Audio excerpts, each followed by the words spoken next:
Olá! Hello! Fiquei cortando a cabeça aqui, peraí. Aí! Lana! Wigan, Olá, meu amigo! tudo bem? Tudo bem, e você?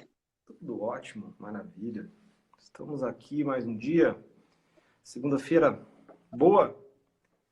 Boa, ótima! Aí, sim. Ai, ai, vamos esperar o pessoal ir entrando. Nossa, uma live agora. E aí, Lana, como é que foi o dia? Tranquilo? Tranquilo nunca é, né? Mas aí que é gostoso. A gente não consegue ficar muito tempo parado. Ah, mas não pode ser estressante o dia, tem que ser tranquilo, né? Não, foi gostoso, foi gostoso. Que bom. E por aí, como é que vocês estão? Aquela correria louca, né? Aí, viu? Não pode ser correria, tem que ser tranquilo. É, na verdade, se não tá correndo, tá parado, né? Então, É parado bom. ninguém pode ficar, né? Ah, estão entrando pessoal, muito bom. Show de bola. Nossa, hoje a gente vai falar com um assunto bem difícil. Não fala assim. Aí a pessoa já vai embora. Não, o pessoal já sabe, eu coloquei o título na live lá. Tá entrando já Vai ser divertido. É mais divertido é do que que é, parece. é difícil, mas você vai desvendar e colocar simplicidade no assunto, certo? Sim, esse é o segredo. É que o nome é complicado, os termos são complicados, mas o aprofundamento do assunto é bacana, né? Então, e outra, hoje ninguém vive mais sem informações para tomada de decisão, né? Então, a função que você exerce, o que você faz hoje é tão importante quanto qualquer outra área, né? Então, não se pode ignorar dados, né? Sim, Os dados não mentem. os dados não mentem e ajudam a gente a tomar uma série de decisões. Então, o que mais vai pegar aqui na nossa conversa hoje é como é que a gente consegue usar isso ao nosso favor. Então, sem todo esse medo, sem medo dos números, sem medo dos gráficos, a gente vai começar a entender um pouquinho como é que a gente consegue aproveitar. Ah, legal. Vamos lá, vamos começar então o papo. Vamos lá. Então, estamos aqui, meu nome é Wesley, sou CEO da Projectus. É mais uma live aqui que a gente está iniciando. Estamos hoje com a Lana Wigand, da Wiser Educação, tá? Ela trabalha com Business Intelligence, tá? E fala aí, Lana, um pouquinho sobre você, o que que você faz, tua função. Bom, hoje eu estou como especialista de performance na Wiser Educação, mas eu tenho toda uma carreira dentro do BI, né? Então, o Business Intelligence e também do Social Intelligence. Passei por algumas agências nesse meio do caminho, o que me trouxe uma experiência muito grande de vários setores. Então, hoje eu trabalhei com o setor de seguros, de alimentação, e-commerce, varejo, saúde. Então, tem muita coisa aí, muita coisa diferente e muita coisa que é muito igual em todos esses setores.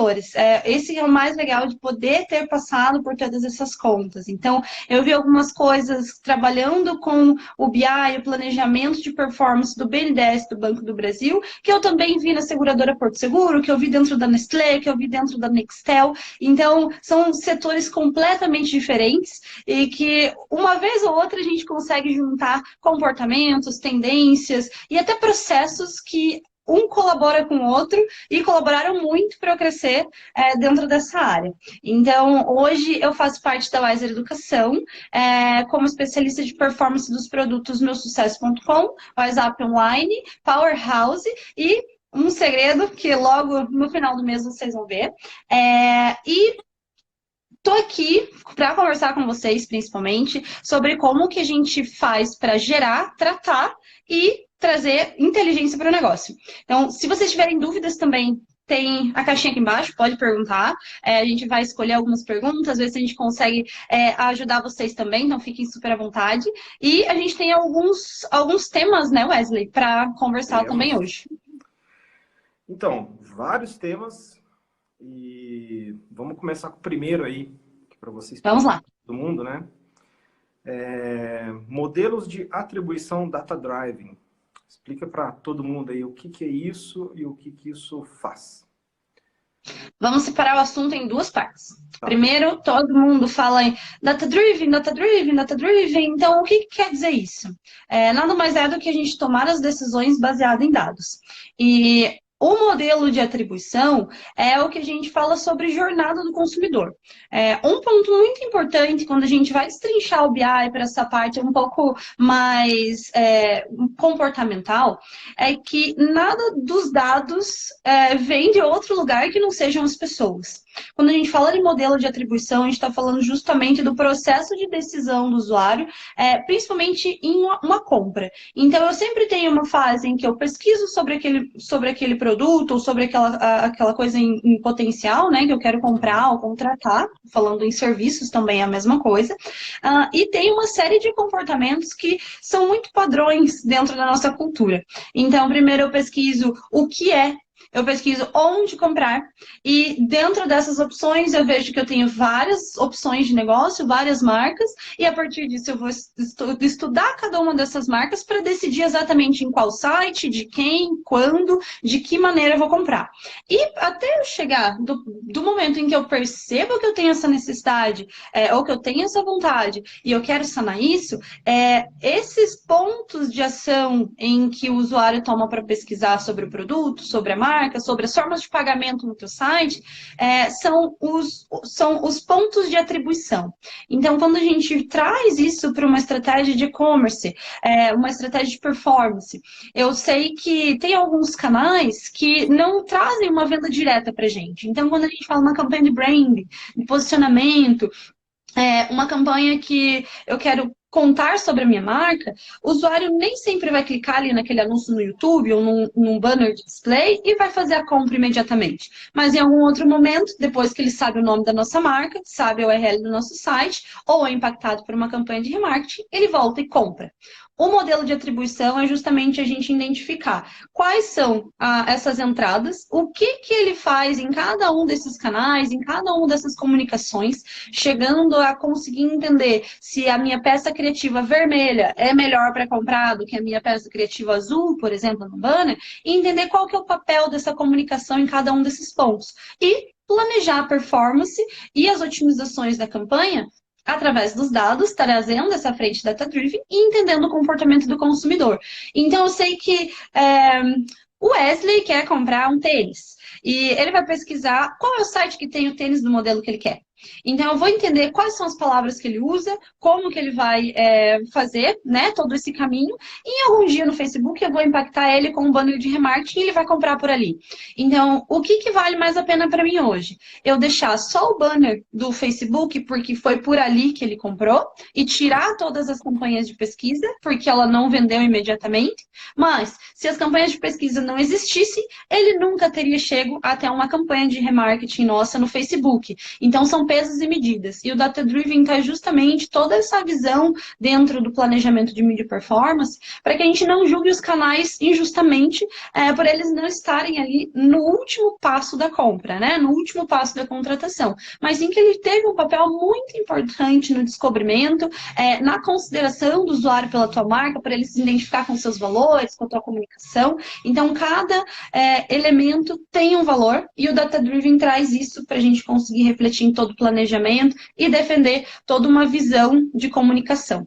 Então, isso é muito bom, porque une também outros mundos e não só performance, mas qual é o papel de um e-mail marketing, qual é o papel de um SMS dentro dessa comunicação, que muitas vezes é um fortalecimento de marca e não necessariamente uma conversão. Mas se eles não estivessem ali, qual seria a possibilidade dessa conversão ter acontecido? Então, é mais ou menos assim que no mundo da performance, no mundo do BI, a gente costuma ler. Nunca desatrelar os dados do comportamento humano. Então, sempre que você for analisar ou buscar informações sobre isso, é muito legal a gente pensar como eu faria. Então, eu pesquisaria desse jeito? Não. Então, tem muitos artigos, tem muito material super legal em blogs, em cursos e tudo mais, que trazem essa visão mais comportamental e que é super importante para a gente conseguir analisar os dados e tornar eles realmente data-driven. Porque o que faz as informações serem data-driven é a maneira com que a gente usa elas. Ah, legal. Eu tenho uma pergunta assim.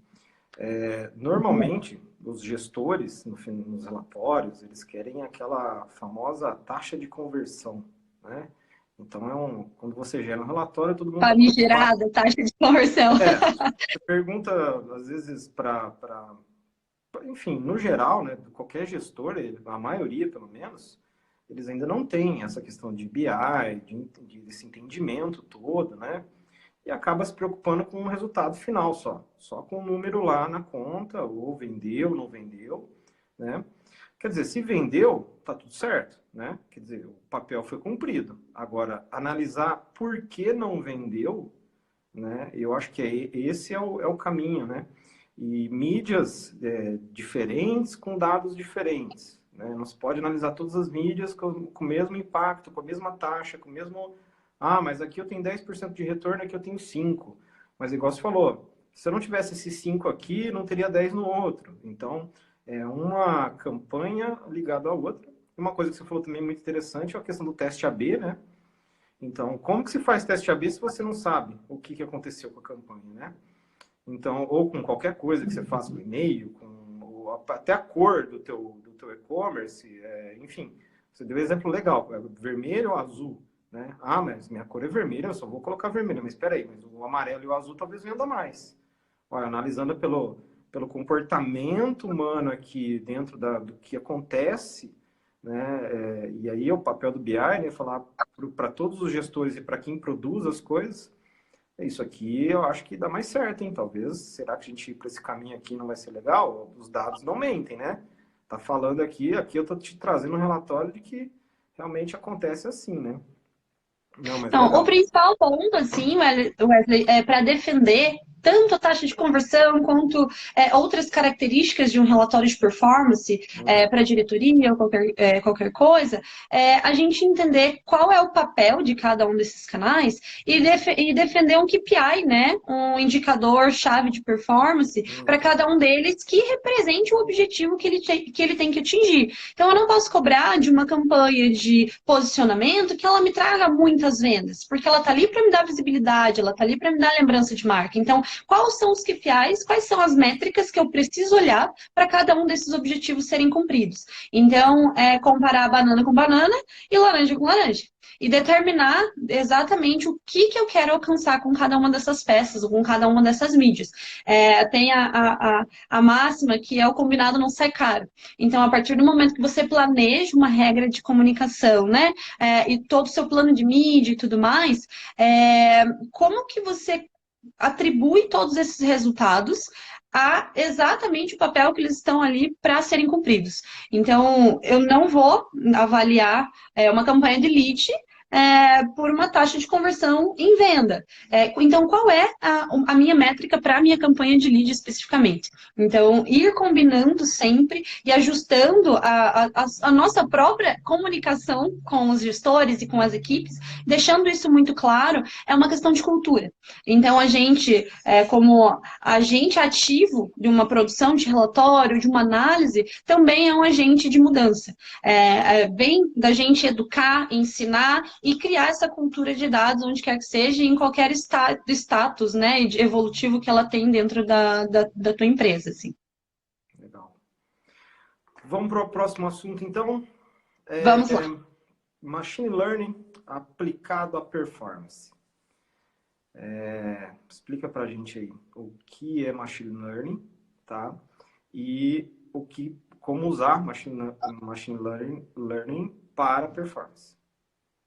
Vou dar um passo atrás sobre esse assunto e primeiro explicar a diferença entre um Data Analytics e um Data Science. Que o Machine Learning, ele nasce desse conceito do Data Science e que muitas pessoas confundem as atividades mesmo de um analista de BI ou de um analista de dados, de um cientista de dados, coloca tudo no mesmo balaio. Mas existe um ponto muito importante da gente entender os papéis desses profissionais e, então, o papel do Machine Learning dentro da performance. Primeiro, a gente fala de Data Analytics. A gente está falando de um perfil profissional que pega um montante de dados, tudo que a gente tem dentro da nossa nuvem, dentro de uma planilha de Excel, dentro das suas ferramentas, e faz a leitura desses dados a fim de trazer respostas para algumas perguntas da melhor maneira para validar se o que a gente está fazendo, ou o que a gente fez principalmente, tá certo, tá no caminho certo, não tá, é isso mesmo que devia estar maior, não devia, mas também não descarta toda essa análise comportamental. Então, a gente traz um pouco dessa análise mais pura, dos dados um pouco mais estruturados e responde perguntas. Quando a gente entra na questão do data science, que vem incorporando esse conceito de machine learning, a gente está falando de um perfil de profissional que é um pouquinho diferente. Ele não está ali como um analista de negócio, ele vem mais com um perfil de programação, vem então com um conceito matemático e estatístico muito mais forte. Então, é muito comum a gente encontrar profissionais de economia, de engenharia, da própria programação, estatísticos, sendo data science, enquanto o perfil de analista de negócio mesmo, a gente vê o pessoal do marketing, a gente vê o pessoal de vendas, de administração e negócios, que são perfis extremamente complementares. Dentro do data science, tem esse conceito do machine learning, então, que é uma inteligência que, dentro de todos os padrões de comportamento históricos e tudo que você tem para enriquecer, ele cria, principalmente, diferente do Data Analytics, que vem responder perguntas, ele traz quais são as perguntas certas a se fazer naquele negócio. E, diferente do Data Analytics, que traz para a gente o que foi feito, o Data Science traz para a gente, através do Machine Learning, o entendimento de o que precisa ser feito e como será o resultado. Então, modelos preditivos, para a gente dizer o quanto que a gente precisa vender por dia para bater uma determinada meta, ou trazendo uma análise histórica, quais são os melhores dias de venda e o que a gente pode esperar da próxima semana, da próxima ação. Então, são conceitos complementares. Um, praticamente, não existe sem o outro, porque a gente precisa analisar todos esses dados que são gerados, mas a questão do machine learning às vezes confundem as pessoas que obrigatoriamente todo mundo precisa de um modelo de machine learning para conseguir fazer uma performance e cobra isso, às vezes, de um perfil que não é o perfil que você tem na sua equipe. Então, são coisas diferentes que a gente precisa estar atento também. Dentro da performance, hoje um exemplo super novo, assim, super fresco.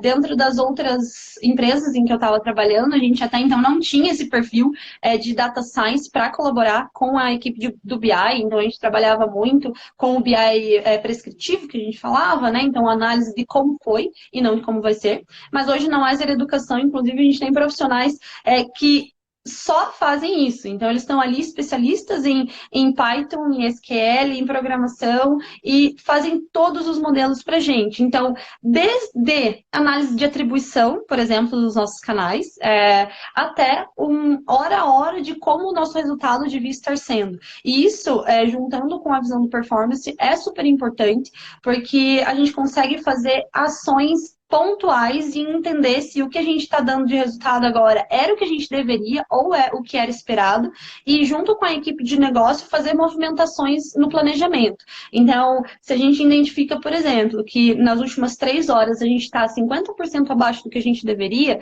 a gente adiciona algumas outras ferramentas, como o e-mail marketing, por exemplo, ou como uma publicação nas redes sociais com um influenciador, ou envio de um SMS, para tentar recuperar o resultado sem precisar fechar o dia ou sem precisar fechar a semana e o mês para tomar determinadas ações. Então, é um acompanhamento muito mais em tempo real e é uma maturidade de processo muito grande e que depende também de um volume considerado de informações para que o modelo seja ajustado e seja fiel à realidade. Então, tem muito essa questão do todo mundo fazer machine learning, mas ela tem que estar muito bem casada com o plano de negócio para ela realmente ser útil ao performance e não só mais um penduricalho dentro da operação.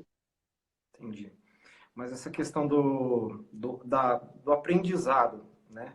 Porque a maioria das pessoas entendem como um script que vai aprender sozinho o que ele tem que fazer de acordo com o que vai acontecer, né? Então, teoricamente, é isso. Mas na prática existe ainda muita ação humana antes que ele aprenda, né? Antes que, na verdade, a gente aprenda a como se comportar e tomar decisão, porque se a gente deixar a máquina tomar decisão, talvez alguns fatores, dos principais deles, por exemplo, um dia de feriado, como que a gente vai tratar um feriado? Como que a gente vai tratar um dia que, sei lá, uma celebridade morreu, alguma coisa do tipo, que não está dentro dos padrões, né? O Google não vai pegar essa informação e jogar para dentro da tua campanha e falar, gente, hoje vocês têm que investir mais porque tem Sim. acesso, alguma coisa do tipo. Essa inteligência toda não acontece. Então, a máquina aprende de acordo com as ações humanas, né? Então, a máquina, vamos falar, toda a operação, né, tem que aprender. E também de acordo com o gestor, né? Porque o gestor ele vai, principalmente, dizer o que você tem que fazer, qual que é a ideia dele em relação a isso, né? Porque a gente, como analista, você analista, eu analista, a gente não pode tomar decisão sozinho. Vamos vender mais hoje. Espera aí que eu quero vender mais, eu não sei como é que está o estoque, enfim. A gente tem que ver o que acontece na ponta, né? Se tá a equipe toda, como que tá. Agora, em época de quarentena, por exemplo, tem decisões que não podem ser tomadas do nada, porque amanhã, por exemplo, pode resolver fechar o comércio, fechar qualquer tipo de estabelecimento. Como que eu continuo essas campanhas sem essas informações? Então, o sistema tem que ser alimentado de informações o tempo todo para ele dar o resultado. Sim. E quem é de performance fica maluco, né? Porque, assim, você falou de hora em hora. Imagina. Pera aí, gente. Vamos mudar aqui, porque a hora agora não tá boa. Vamos mandar um e-mail, vamos tentar recuperar carrinho, vamos tentar fazer alguma coisa do tipo. E, enfim, e o pessoal fica aguardando os relatórios para poder fazer isso, né? Sim. E assim, o principal ponto do machine learning é que ele é feito para responder perguntas. Então, se você souber fazer a pergunta certa dentro do código, ele vai te dar a resposta que você precisa. Então, tem um case que eu trabalhei na seguradora Porto Seguro. Serviços é um pouquinho diferente, porque não tem toda essa questão do controle de estoque e a questão do tempo de entrega, que está consideravelmente diferente hoje com a pandemia e tudo mais. Mas a gente conseguiu chegar no modelo de análise que a gente perguntou historicamente, colocando uma base gigantesca de informações dentro do modelo, e entender se em dias de chuva em São Paulo a gente vendia mais seguros. E a gente conseguiu comprovar que sim, em dias de muita chuva, em que São Paulo virava aquele caos e alagava e tudo mais, a gente conseguia vender mais seguros. Dentro de um outro case na Bate de Latte, a gente conseguiu aferir e produzir campanhas. Eu vi que tem uma pergunta aqui sobre campanhas, como que a gente usa o machine learning em relação às campanhas. A gente conseguiu entender como defender o uso do machine learning nas campanhas. O aprendizado é um investimento grande até chegar num ROI considerável. Como controlar isso? Acho que a principal questão da modelagem de dados a gente trabalhar em cima do histórico, o que, dependendo do tipo de negócio hoje, é perigoso, porque a gente está vivendo um momento completamente diferente do que a gente vivia alguns meses atrás. Então, tem que levar tudo isso em consideração, sim. E o aprendizado, ele é um momento que, inclusive, nas ferramentas de campanha, quando a gente faz qualquer tipo de alteração, o algoritmo do Facebook, por exemplo, precisa de um tempo de aprendizado. E é a mesma coisa com os modelos machine learning. A gente vai lendo essas informações que ele vai nos dando e entendendo se faz sentido ou não para essa realidade que a gente está olhando, antes de aplicar efetivamente que ele seja um item livre de ditar qualquer alteração. Então, antes da gente deixar com que ele aprenda sozinho, a gente valida todos esses aprendizados para ver se eles são realmente acionáveis dentro da nossa realidade. Sem esquecer, claro, de tirar os outliers, que são momentos muito bons e momentos muito ruins, que interferem diretamente na performance e que não vão ou dificilmente acontecem na mesma proporção. Então, o primeiro é entender se o modelo está muito próximo da tua realidade, ou se seriam ações que você tomaria sem a ajuda do algoritmo, ou se você ainda precisa ajustar algumas variáveis. E quanto mais informações, que é o caso da gente colocar as informações corretas ali dentro para ele avaliar se tem influência direta ou não, é o que é válido. Então, temperatura do dia, no caso da Bate de Latte, a gente conseguia acionar campanhas com uma segmentação dinâmica no Facebook, dizendo que todos os dias em que passasse de 25 graus, os anúncios poderiam ser entregues mais, porque a gente tinha uma tendência de vender mais nas lojas físicas. Então, tem toda uma questão de entender o modelo de negócio e como as ferramentas podem te ajudar também. Entendi. Então, assim, para defender não é muito difícil, porque qualquer um quer essa informação que você tem, né? Então, o analista, ele Sim. dá uma informação tão clara que a decisão passa a ser automática, né? Não tem informação que você não tem como falar não vou aumentar. Exato. Não tem Então, como. isso envolve toda essa parte de modelagem, mas também a gente não pode esquecer, a gente está falando do data science, trazendo todos esses modelos e construindo todos esses códigos para fazer esse aprendizado acontecer, mas a gente tem do outro lado o analista, que traz também a linha criativa, que a gente pode ter muitos acionáveis, muitos dados, mas como que eu vou desdobrar isso numa campanha criativa que seja efetiva? Então, a gente precisa desse complemento também para saber o que fazer para tomar aquela atitude. E não tomar aquela atitude de sopetão, do jeito que der. Também a gente precisa pensar e criar um plano de comunicação em cima do que os dados apontam. Legal. Tem mais uma pergunta aqui, deixa eu puxar aqui. Estou Vamos entendendo que lá. o Data Driven, que eu falei errado, Driving, se utiliza de dados para tomar decisões. Em vista do LGPD, como cuidar desses dados? Eu acho que o a gente vai chegar nesse assunto do LGPD, que daí a gente Uhum. responde essa pergunta para a Carol Castilho aqui, porque esse dá muito pano para manga. Então, vamos deixar aqui. Esse dá. Legal. Próximo Então, logo assunto. mais, Carol, um minutinho. Oi? Fala para a Carol que só mais uns minutinhos, a gente Isso. já fala. Tranquilo, tranquilo. Bom, vamos lá. Maiores erros ao iniciar a mensuração, tá? E isso é bacana, assim, a gente falar quais são os erros, né? Porque a maioria tenta analisar, né? Então, assim, não tem um analista de BI e vai sozinho querer analisar os dados e tentar montar a tua estratégia, né? E quais são os erros aí? Conta pra gente. Bom, existem alguns, assim, que acontecem com frequência. Não é difícil ver os mesmos problemas acontecendo em diferentes empresas. O primeiro, eu acho que a gente não entendeu o conceito das métricas que a gente está analisando. Então, a gente tem várias ferramentas de mensuração e tudo mais que a gente costuma usar. As mais conhecidas hoje é o Google Analytics, falando em questão de site e tudo mais, o Google Analytics e o Adobe Analytics. Então, primeiro você tem que entender qual é o conceito dessa informação que você está lendo, o que ela quer dizer para você, para então você tomar alguma atitude em relação a ela. Essa questão da mensuração, ela começa meio nativa com essas ferramentas, que você coloca ali um script e ela aparece um monte de dados. Só que não sabendo exatamente como ler isso, o problema às vezes não está na mensuração em si, mas sim em como que eu consumo essas informações e como que eu dou um passo a mais além das métricas padrão que as ferramentas nos dão.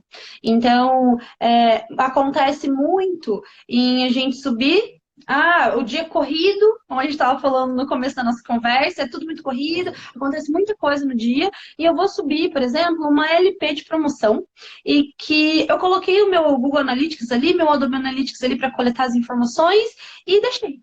Então, é o que deu. E em algum momento eu quero saber qual é o botão de call to action, né, que foi mais clicado. Eu quero saber qual foi a área do site em que a pessoa passou mais tempo, ou que ela interagiu mais, ou qual que é o banner de destaque lá do header que a pessoa mais clica. E em algum momento ninguém pensou em colocar uma mensuração específica para aquele ponto. Então, acho que o principal problema na mensuração é não planejar antes dela acontecer. Então, a gente tentar buscar essas informações sem ter mapeado e sem ter configurado para que as ferramentas coletem elas com antecedência. Então, a mensuração ser errada, às vezes está atrelado ao comportamento, ao código, ao HTML do próprio site, mas o principal ponto desses erros é a gente não planejar.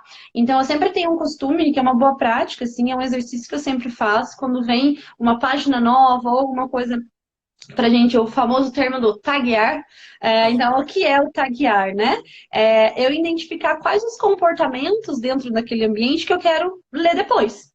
Então, o que é importante para mim? Eu quero saber qual é o botão que a pessoa mais clica. Eu quero saber qual que é o produto mais visualizado. Eu quero saber se a pessoa chega a calcular o frete e vai embora. Só que se eu não tiver o botãozinho lá do OK do frete, e com um evento de configuração de clique que ele envia para as plataformas depois, eu não tenho como saber se ele chegou a usar aquela funcionalidade.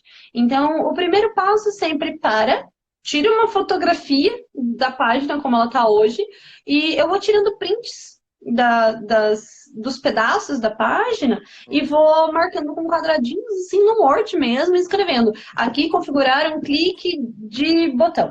Aqui eu quero configurar um slider para o carrossel das minhas imagens. Aqui eu quero ver quantas pessoas usaram essa funcionalidade.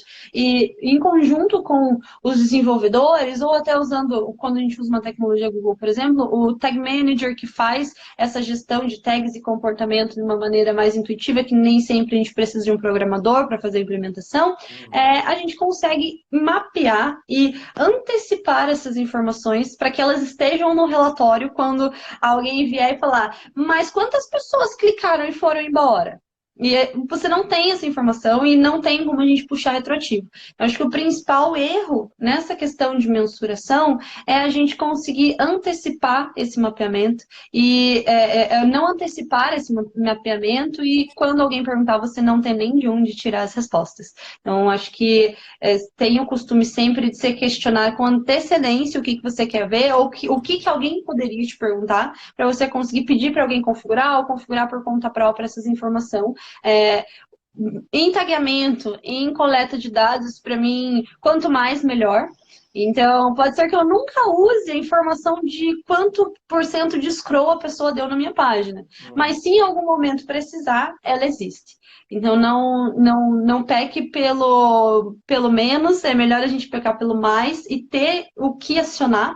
E ainda fazendo um link com a conversa sobre o Machine Learning, ter como enriquecer os meus modelos de aferição de comportamento e ver se, às vezes, o scroll interfere na taxa de conversão ou não. Como que eu vou conseguir saber isso no histórico se em momento algum eu coletei essa informação para o meu algoritmo depois futuramente aprender com o meu histórico? Então, acho legal a gente sempre pensar nos próximos passos, parar, pensar com carinho sobre a página, sobre os elementos e ir atrás disso para conseguir mensurar. Entendi. E você considera um erro também não ter as perguntas certas? Não saber perguntar, né? Para o relatório te responder, né? Não sei se você tem algum exemplo disso, porque eu já vi perguntas equivocadas. Eu quero saber quantas pessoas clicaram no botão fechar, né? Mas às vezes a campanha não está relacionada a isso, não tem nada a ver, branding. O que você vê muito nos seus cases aí? O que acontece nesse tipo de erro, assim, de perguntar errado Tem e uma fazer a resposta errada? Tem uma pergunta, Wesley, que o pessoal sempre é uma métrica assim, polêmica. Quem trabalha com os dados, com e-commerce, o pessoal também trabalha com produção de conteúdo, página de blog. A pergunta que mais aparece quando você vai entregar um relatório de comportamento, né, um relatório de resultados do site e tudo mais, por que a taxa de rejeição está tão alta?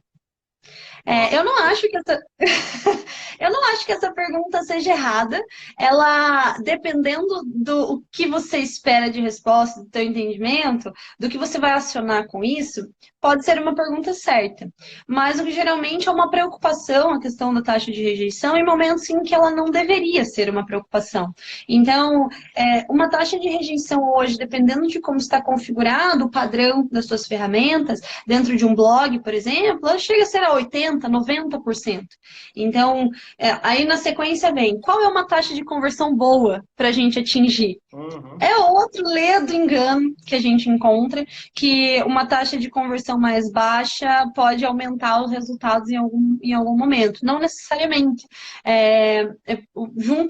Faço um link com o tema anterior, que é conhecer os conceitos para você fazer perguntas corretas. Então, eu vou entender o conceito daquela métrica sobre a qual eu vou questionar, e eu tenho que entender o conceito do meu negócio. Então, qual que é o objetivo daquela campanha ou daquela página em si. Então, a questão da taxa de rejeição, mas a nossa taxa de rejeição está muito alta. Só que é uma página de blog, por exemplo, que tem um conteúdo em que a pessoa tem a leitura de tudo aquilo e vai embora. Ela não tem uma ação para tomar, ela não tem um botão para clicar, por exemplo. E não quer dizer que a pessoa não leu o conteúdo, mas a taxa de rejeição por padrão, ela é um usuário que entrou na página, navegou por uma só página, não interagiu com nada e foi embora. Então, a leitura por si só, se você não tem uma configuração de scroll, por exemplo, que não é padrão das ferramentas, que você tem que fazer isso manualmente, e é difícil que isso aconteça naturalmente, né, se você não pensar com antecedência, quer dizer que ela leu tudo e foi embora, mas é ruim. Não era ruim, porque o objetivo dela era essa leitura. Então, qual é a minha taxa de rejeição ideal? Não, não existe uma taxa de rejeição ideal. Então, o principal é a gente saber como perguntar, mas também sobre o que eu estou questionando. Não adianta eu avaliar tudo como taxa de rejeição, não adianta eu avaliar tudo como taxa de conversão, que também não vai ser, e tudo mais, sabe? Então, acho que junta um pouquinho de conceito, de objetivo de campanha e objetivo da página, mas também dos conceitos que a gente comentou lá no começo. Mas assim, na entrega dos relatórios, né? Taxa de conversão parece que é a principal KPI que todo mundo Depois olha. da receita líquida, é o principal.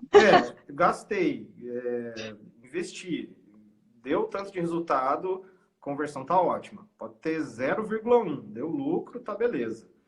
E às vezes não é isso, né? Às vezes tua campanha poderia ir bem melhor se tivesse melhor configurada, enfim.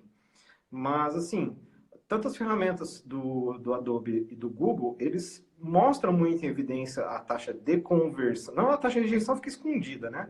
Mas a taxa de conversão fica ali, mostrando. Também as ferramentas também do Facebook, né? Então, a taxa de conversão. Porque, assim, é a primeira informação, né?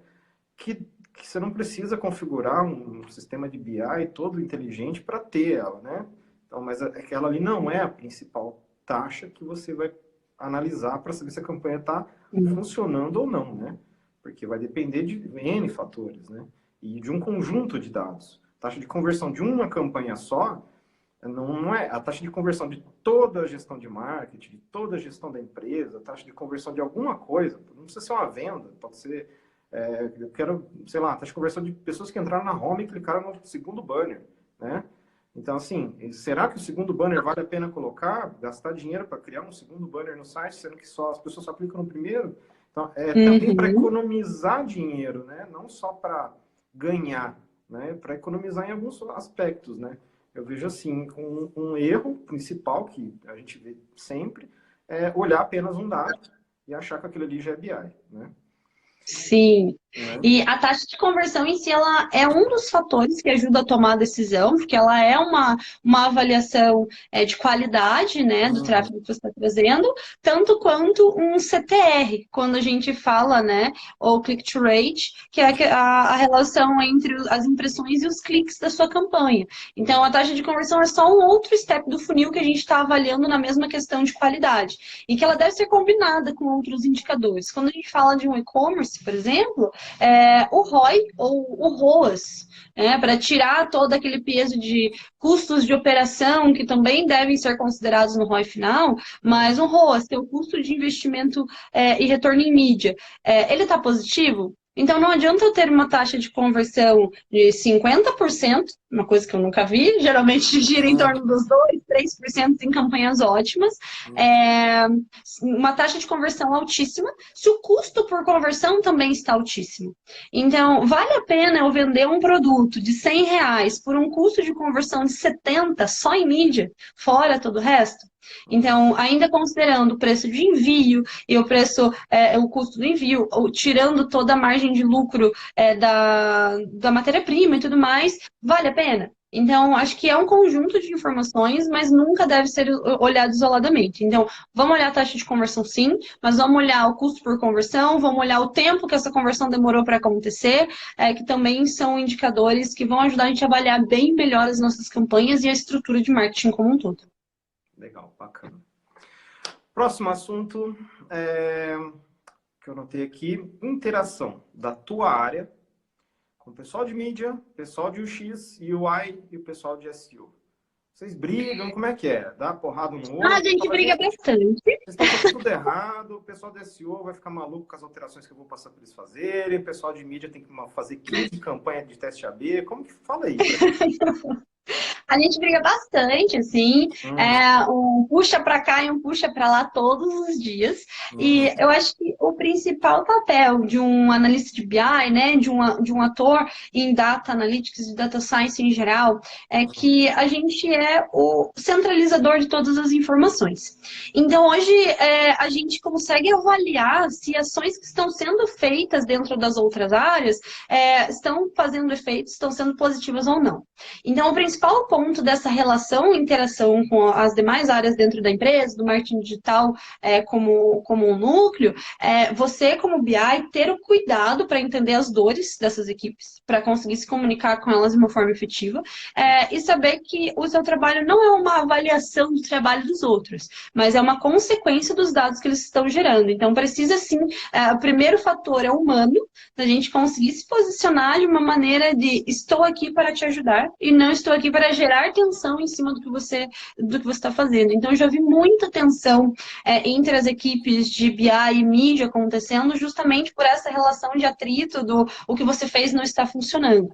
Mas não necessariamente é o que a pessoa fez. Então, existem os inúmeros indicadores que não estão dentro do nosso poder de controle. Então, sei lá, caiu a árvore, choveu, alguém morreu, alguém famoso morreu e impactou nas vendas. E não necessariamente é uma alteração de um teste AB que a pessoa de mídia fez. Então, saber primeiro se comunicar, saber perguntar e saber também entregar esses indicadores. E o principal ponto eu sempre fazia bastante esse exercício. Todo mundo quer relatório, né? Então é o hum. famoso, faz um dashboard para mim. Eu era o que eu mais escutava. Eu quero um dashboard de tananã. Mas eu fazia, já fiz muito, é um erro que é comum no começo, assim, você fazer um dash ou um relatório com informações que você gostaria de ver sobre aquele assunto. Então, é muito comum a gente, como analista de dados, se fechar numa caixinha que a gente é detentor dos dados e fazer relatórios para a gente ler. E a gente esquece um pouco que quem vai ler e quem precisa tomar atitudes em cima dessas informações são outras pessoas. Então, nessa relação também existe uma coisa que eu faço, gosto muito de fazer, que é sentar. Às vezes é na mesa, agora é abrir o Zoom, né, o Hangout para falar com as pessoas e desenhar, escutar muito das dores, eu costumava sentar do ladinho na mesa ali e acompanhar o dia das pessoas, dos analistas, para entender o que eles estavam precisando, o que acontece ontem, o que eles olham, para conseguir desenhar um relatório e entregar os dados que realmente façam sentido para eles. Porque senão fica aquele negócio.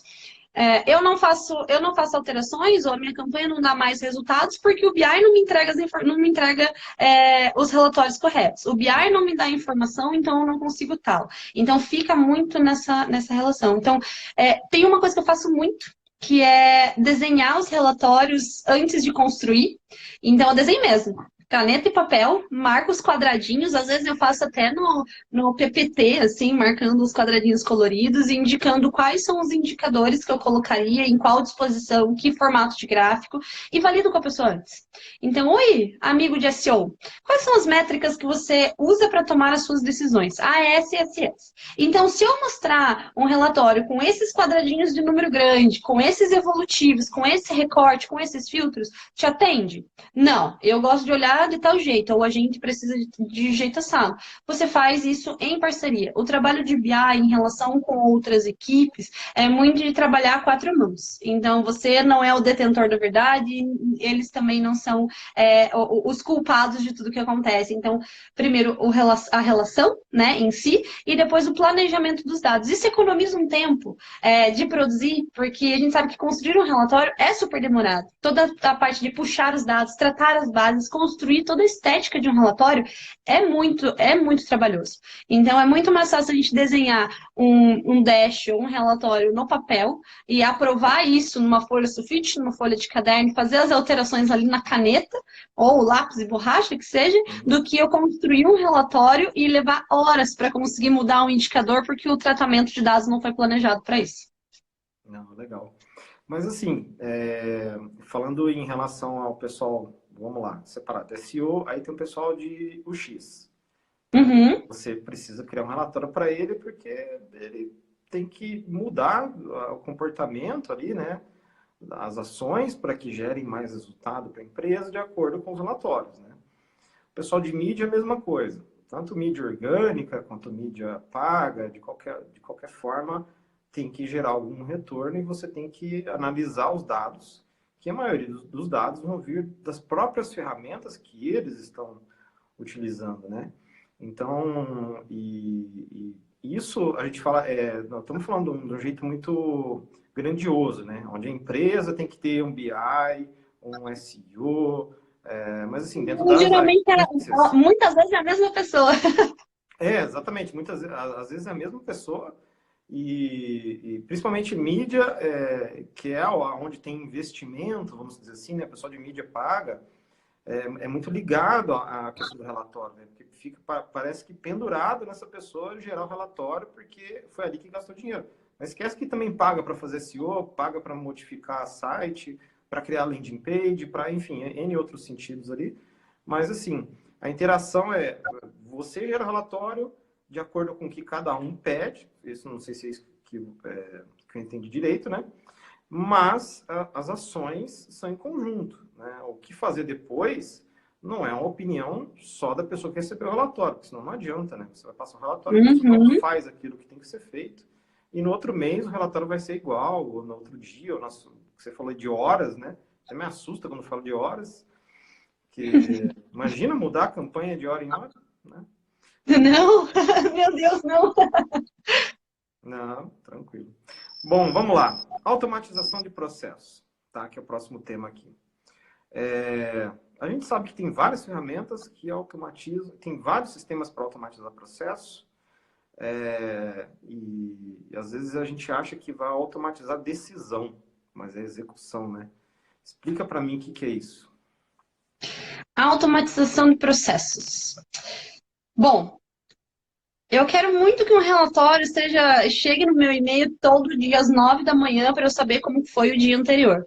Então, existem alguns trabalhos assim que são morosos, né? Quando a gente fala em acompanhamento de dados, dependendo da estrutura que você tem. Uhum. E é muito comum a gente achar que o relatório vai chegar com as respostas, né? Com as perguntas Uhum. respondidas, e não é.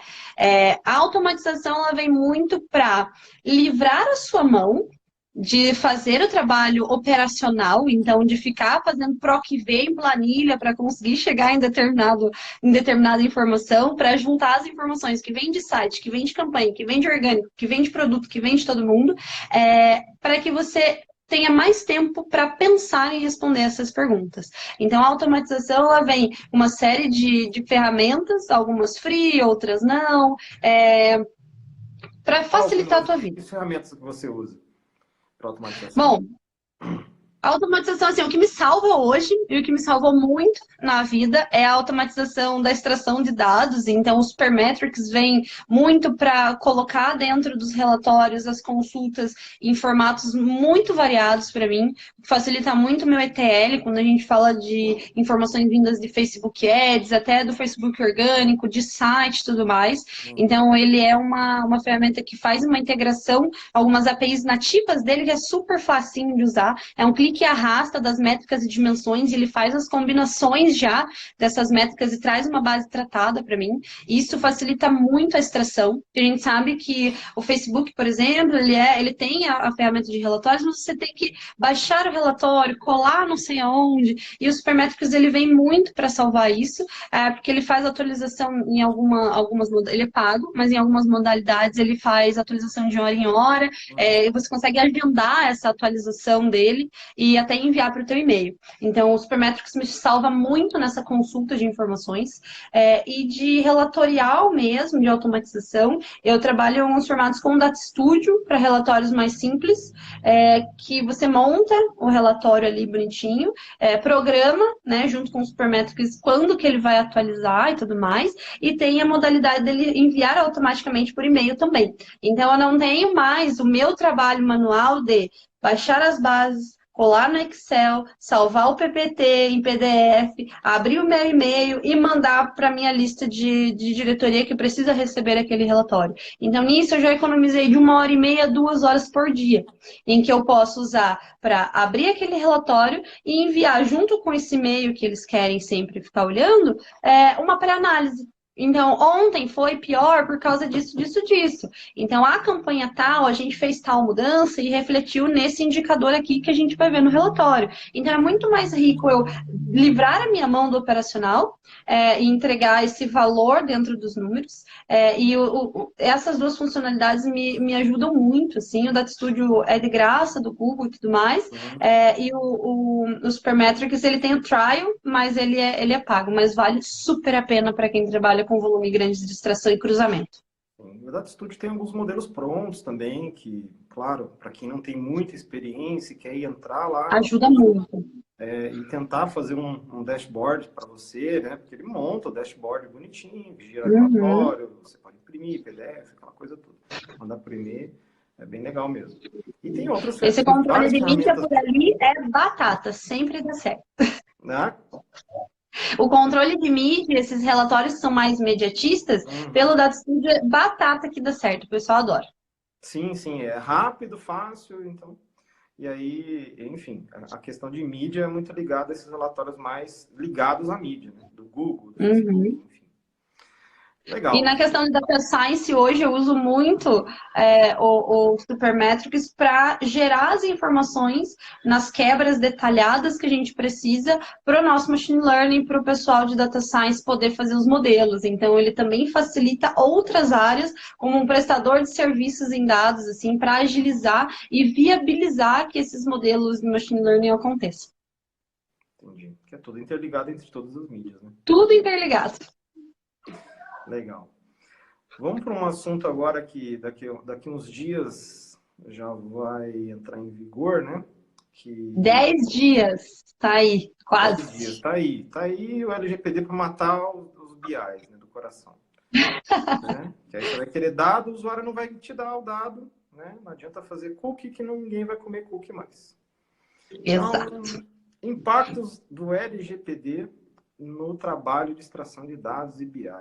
Me explica como que você está pensando depois da bendita data de que tem que pedir permissão para, né? Vai um botão a mais, um botão chato pra caramba para clicar ali e dar uma autorização. Claro que isso tem sentido, né? Na situação. Evitar, né, o uso de dados excessivos, de jogar campanha em cima de quem não quer, né? Principalmente. Mas me fala, o que isso vai mudar assim, para quem gera relatório? Qual o impacto negativo e positivo? Porque negativo a gente só escuta, né? Agora, positivo. Você acha que tem um impacto positivo nisso tudo?